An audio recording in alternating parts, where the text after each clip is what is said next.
this video, I'm going to talk about how to publish a Kindle book in a weekend, right? So publishing a Kindle book is a really easy thing to do, and it's also free. So you can become a published author in a weekend by following the strategy I'm going to outline here in this video.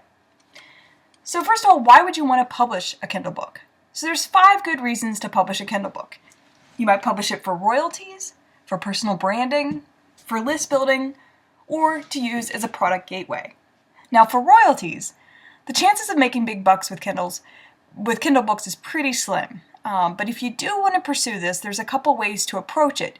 First of all, you want to go for a big market that sells well, such as nonfiction, fiction, or seasonal and holiday books.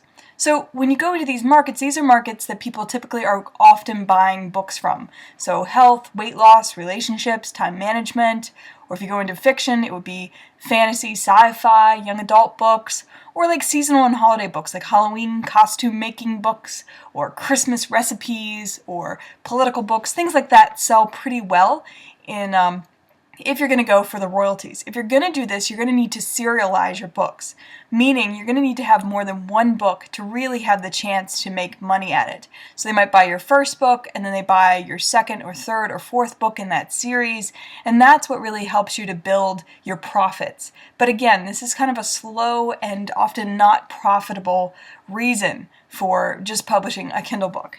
The second reason is for personal branding and credibility. So this is because you're not really concerned about the number of books you want to sell, but you just want to have the prestige of being a published author.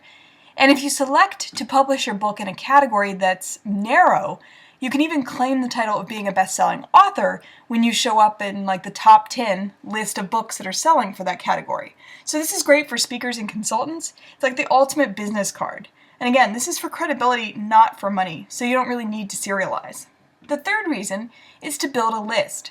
So this is really great if you're trying to market online from your website. This is where you would offer something in addition to the book where people could go and download additional resources or tutorials or further guidance. And you're going to get your highest value subscribers to a mailing list because they've already bought this book from you. So then when they go to your website to sign up to get more information, these are clearly people that are interested in buying, right, and putting out money for what you're offering. So this is a high leverage subscriber and a potentially high value prospect on your list. And what you're actually doing then is leveraging the exposure from Amazon to reach a much broader audience, and you can use this to actually drive traffic to your website, which is one of my favorite reasons for why you'd even want to publish a Kindle book. And finally, you can use it as a product gateway. So you could publish a how-to book, and then you could sell products used in the process, for instance. So if you currently sell products, it's silly not to publish a book about the processes, like how to make and sell a video training course in a weekend. And then you could sell flip cams, green screens, and lighting on your website, for instance. Or you might create a guidebook and sell training, like Mom's Guide to Paleo Diet for the Family. And then you would sell memberships for premium access to recipes, exercise videos, etc. on your website. So when you begin, first you want to choose a topic for your book based on one of these reasons that you've picked for why you're even publishing a book.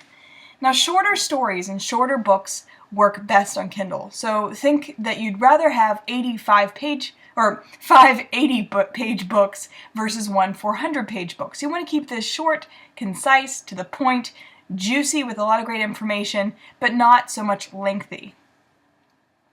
The next thing you want to do is set up your Kindle Direct Publishing account. So that's found at kdp.amazon.com, and it's free to publish a book and to set up your account. So this is the anatomy of a Kindle book. The basic outline of a Kindle book is as follows. It's the title page, which would include the title of your book, the subtitle, your name, the copyright information, and contact information if you want. And the title page gives you the authority to look like a real book. Like all published books have this title page, so if you skip this, you start to look like a cheesy free report or something on Amazon. You don't look like an actual published book. So the title page is important just to give you that authority of being a real author and having like something of quality and something official. Then next you want to have your table of contents, and then your call to action page if you're driving people back to your website from your book. Then a request for review page, because it's important to have people reminded to go and review your book on Amazon. The more reviews you get, and especially the more good reviews you get, the higher your book ranks in the search results when someone's searching on Amazon for your topic category, right? So you really want to push reviews.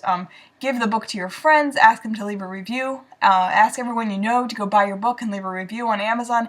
That pushes you up so you become a best-selling author because of the number of reviews and the number of sales you're getting. So you really want to go ahead and ask people, like just create a page in your book that says, hey, if you like this book, leave a review on Amazon, and then give a link back to your book page or back to Amazon so they can go and just click that link and go straight to Amazon and leave a review. It just kind of reminds them about that. You might also want to list other books that you publish, and then you want to have your preface and then your chapters with your content, and then optionally you can have your resources and index pages. So let's talk about the table of contents. Ideally, you want to write your chapter titles as questions, right? Why would you want to do that? And I have from your index cards, meaning that to write your book, basically you'd want to just lay out a bunch of index cards that have your main topics. You want to figure out how to order your topics, and then you might use a few index cards to create, subtitles, right? So you'd have your main index cards as with your titles and chapter headings, and then you'd have other additional index cards with your subtitles and subheadings. And then you can move these around on your desk or on your floor or wherever you are to really arrange how you want your content to flow. And then you can write your book. And then when you go to actually create the book with the table of contents after you've written your content and fleshed it out, you want to write your table of contents as as questions, because this is more compelling. So for instance, if you have 7 ways to start eating paleo, right? For instance, if you're writing a book on the paleo diet, it'd be much more compelling to say, what are the top 7 ways to get started eating a paleo diet as your chapter title, right? That question is much more compelling than just a statement. So then you want to have your call to action page. So this is immediately going to follow your table of contents. And this is a page where you're going to ask people to take action, like go to your website to download additional content. So you might ideally put a video on this page so that it's interesting, it captures their attention, and then it calls them with a personal message to come back to your website to get something. They could subscribe to your newsletter, they might get a bonus video, they might download a report, they might download a bonus interview, for instance. And ideally you want to have a video because it just creates a nice, compelling, personal message that it's set apart from text, right? But instead of actually putting a video in the document, what you're actually going to be doing is pasting in an image of your video. So it'd be like a thumbnail image of your video, right? And it'll look like the video, and it'll have a little play button, but when I click it, it's actually just an image that will be linked to, say, a page on my website where I have placed that video. So when someone clicks the image in the book, they'll be taken back to a page on my website where they can actually watch the video play from there, right? So it's a really cool way to drive people back to your website and then to call them to action to get some additional content. And so that's how you would use your Kindle book to get people to your website and to get them to sign up for your mailing list to give them additional content. Here's examples of 2 different pages, the one on the right being from one of my own Kindle books. So you'll see that there's a video, right, or it looks like a video, it's actually just an image, and when you click that, that's going to take you to the page on the website where that video is placed, and then the video will play. And underneath of that image, I have the text link to go click the text link if they want to go back to the page on the website to watch the video. And then if we're looking at the one on the right, you also see the downloads. So these are the additional downloads that someone can get if they go to the website. So it's nice to place the images so that people really can see those extra additional juicy things that are sitting on your website for them to sign up and download. So it just keeps it juicy, it's a lot of eye candy, and they're all linked to go back to the website. So they'll be able to click from their Kindle device and they'll land then on your website. The one on the left doesn't have additional downloads, but it does have a personal video message, and again has the link pasted below that video. So now you're ready to format and publish your book. Now, to format on a Mac, it's pretty easy to format for Kindle. You would just use the Pages software to create your book document. When you use Pages, you can go to File and then Export, and there's an option to export as EPUB format, and that's the format you want to use for your Kindle book. And this is when you also want to make sure that your text and your image are all linked properly to your website. And you just go to File, Export for EPUB, and then you'll get your document that you can then upload to Amazon. Or another option is you can go to Fiverr.com if you have a PC or you just don't want to use Pages, and you can just pay somebody $5 to format your document to Kindle. So you just do a search on Fiverr.com for Kindle format, and you'll find someone, for $5 that'll do it for you easily. So that's a really quick way to get it done without having to hassle over trying to do it yourself. From there, you then want to log into your Kindle Direct Publishing account, and you want to click on Add New Title. And then you're just going to follow the instructions. It's pretty self-explanatory from there. And one of the main options you want to make sure that you do is to select being enrolled in the KDP Select program. That basically means that Kindle and Amazon is going to feature your book for 90 days in their lending library. So you have a chance to have more exposure by being able to be enrolled in the KDP Select program. From there, you want to then write a great description for your book.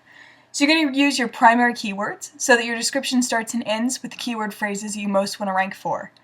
You want to open with a question, like, have you ever considered starting the paleo diet but just haven't had the opportunity to try or feel overwhelmed by recipes? This book is for you, right? Something like that where it's a question to capture their attention.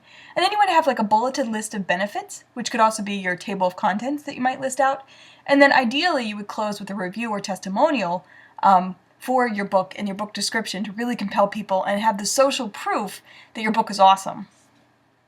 And from there, you want to confirm your content rights. You'll have this option when you're uploading and publishing your book on the kdp.amazon.com website, and you want to select to do not enable digital rights management. The reason I mention this is it's a little counterintuitive, so I want to make sure to clarify that. It probably sounds strange, but if you have Amazon enable this option, that means it'll be significantly more difficult for your readers, who are legitimate paying readers, to consume your books outside of Kindle's proprietary tools. Meaning, if they have an app on their device that's not from Amazon, but it's an app that still reads Kindle books, they won't be able to actually read your document or get your document because you don't have the digital rights management enabled, or because you do have it enabled. So basically, just make sure you select do not enable digital rights management so people everywhere can access your book and you're not limiting your audience.